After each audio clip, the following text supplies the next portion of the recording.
దేవుని ఘనమైన నామమునకు స్తోత్రములు. ఈ వాగ్దానం వింటున్న మీకందరికీ మన ప్రభువును ప్రియరక్షకుడైన యేసుక్రీస్తు నామములో శుభములు, మా హృదయపూర్వకమైన వందనములు తెలియచేస్తున్నాం.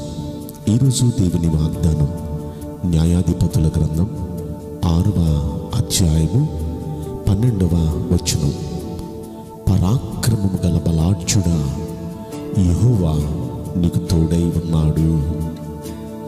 ఈ వాగ్దానం వింటున్న మనందరి వెనుకలో మంచి దేవుడు నెరవేర్చునుగాక. ఆమేన్. ఈరోజు ఈ వాగ్దానం వింటున్న ప్రియ దేవుని బిడ్డలారా, ప్రభు మనతో చెప్తున్న మాట, ప్రభు మనకు తోడై ఉన్నారు అంటున్నారు. అక్కడ అంటూనే ఒక మాట అంటున్నారు, పరాక్రమము గల బలాఢ్యుడా. నిజంగా ఈ వాగ్దానం ఎవరితో ప్రభు మాట్లాడుతున్నారు? గిద్యోను అనే భక్తునితో. ఈ గిద్యోను నిజంగా పరాక్రమం గల బలాఢ్యుడేనా అంటే, ఆ పై వచనాలు మనం గమనిస్తే ఆయన భయస్థుడు. భయపడి మిద్యానీయులు ఆల్రెడీ ఇజ్రాయేలీల మీద పడి వాళ్ళని హీన దేశం తీసుకుని వచ్చేశారు. ఆ పరిస్థితుల్లో ఆ ఇజ్రాయేలీలోకి ఎంత భయంకరమైన పరిస్థితి తీసుకొచ్చిన ఈ మిద్యానీయులకు భయపడి గిద్యోను గానుగులు చాటుకెళ్ళిపోయి అక్కడ గోధుమలను దొల్లగొట్టుకుంటూ ఉన్నాడు. అక్కడికి దేవుడు తన దూతను పంపించాడు. అక్కడి మాట అంటున్నాడు. అంటే ఒక భయంతో ఉన్న ఒక వ్యక్తి, ఒక పిరికితనంగా ఉన్న ఒక వ్యక్తి దగ్గరికి దేవుడు తన దూతను పంపించి అంటున్న మాట చూడండి, పరాక్రమము గల బలాఢ్యుడా, యెహోవా నీకు తోడై ఉన్నాడు. నిజంగా మనం బలహీనం కావచ్చు, మనం పిరికి వారం కావచ్చు, మనం ప్రతి విషయంలో చూచి సమస్యలను బట్టి పరిస్థితులను బట్టి భయపడే వారం కావచ్చు. కానీ మన దేవుడు బలవంతుడు. ఆయన్ని నమ్ముకున్నాం కాబట్టి ఆయన అంటున్నారు, నేను నీకు తోడై ఉన్నాను.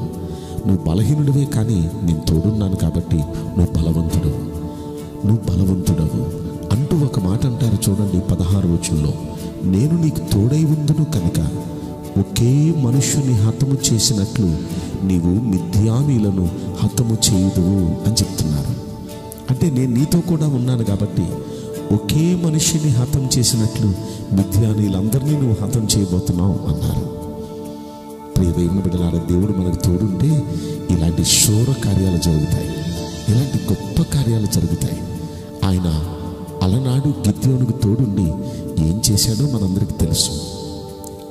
అప్పటికి గిద్యోనుకున్న సైన్యం 32,000 మంది.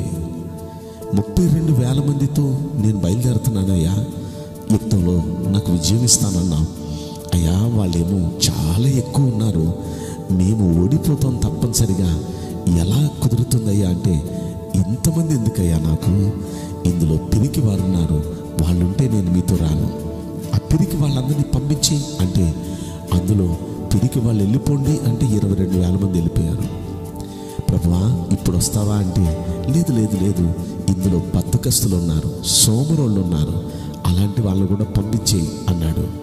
వాళ్ళ నీళ్లు తాగించు, ఆ నీళ్లు తాగించేటప్పుడు సోమరి వారు బద్ధకస్తులు ఎవరో నీకు అర్థమయ్యేటట్టు నేను చేస్తాను, అలా అర్థమైన వాళ్ళను ప్రక్కన పెట్టి వాళ్ళని పంపించే అన్నాడు. ఇంకొక 9,700 మందిని దేవుడు పంపించేశాడు. 300 మంది మిగిలారు. 32,000 మందిలో 300 మంది మిగిలారు.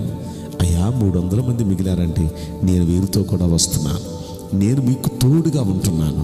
ఈ 300 మంది వచ్చిన శత్రువులందరి ముందు నిలుస్తారు, అంతే, యుద్ధం నేను చేస్తానన్నారు. గొప్ప దేవుడు, ఆయన తోడుగా వెళ్ళారు 300 మందికి.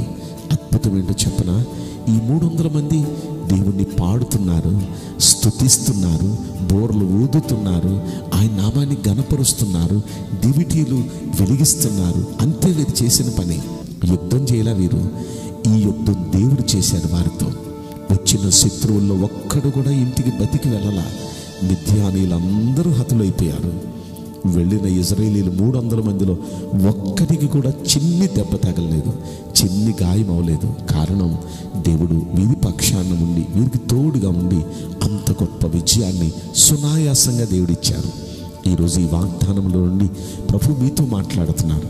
దేనికి భయపడుతున్నారు? ఎవరికి భయపడుతున్నారు? పరిస్థితి ఏదైనా సరే ఆయన అంటున్నారు, నేను మీకు తోడై ఉన్నాను. పరాక్రమము గల బలాఢ్యుడా, నేను మీకు తోడై ఉన్నాను.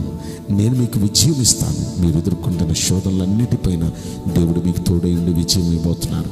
మీకున్న అనారోగ్యం పైన దేవుడు మీకు విజయం ఇవ్వబోతున్నారు. మీకున్న ఆర్థిక సమస్యల పైన దేవుడు మీకు విజయం ఇస్తున్నారు.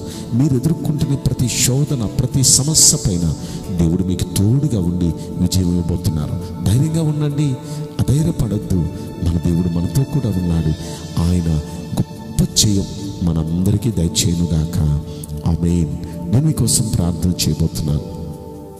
పరిశుద్ధుడా, ప్రేమగల యేసురాజా, మీ పరిశుద్ధ బంగారు పవిత్రమైన నామమునకు నిండు మనసుతో కోట్ల కొలదిగా స్తుతులు, స్తోత్రములు, వందనాలు చెల్లిస్తున్నాం. ఈ వాగ్దానం వింటున్న ప్రియుల జీవితంలో దయచేసి ఈ వాగ్దానం నెరవేర్చి కృప చూపించండి. ప్రభువా, మేము బలహీనులం, కానీ మీరు గొప్ప దేవుడు తండ్రి. మీరు మాకు తోడుగా ఉన్నారన్నారు. బలహీనులమైన మమ్మల్ని మీరు పరాక్రమము గల బలాఢ్యునిగా చూస్తున్నారయ్యా. ఎందుకంటే మీరు మమ్మల్ని అలా చేయబోతున్నారు. బలమైన కార్యాలు మీరు చేయబోతున్నందులకు మీకు కోట్ల కొలదిగా కృతజ్ఞత స్తోత్రములు చెల్లిస్తూ, ఇంకా నీ బిడ్డలందరినీ మీరు దీవించి ఆశీర్వదించమని ఈ కొద్ది మనవులు నజరుడని యేసుక్రీస్తు ప్రశస్తమైన నామములో మిక్కిలి వినయముతో ప్రార్థించి బ్రతిమలాడి వేడుకుంటున్నాం ప్రియ పరలోకపు తండ్రి. ఆమేన్. May God bless you all. Thank you.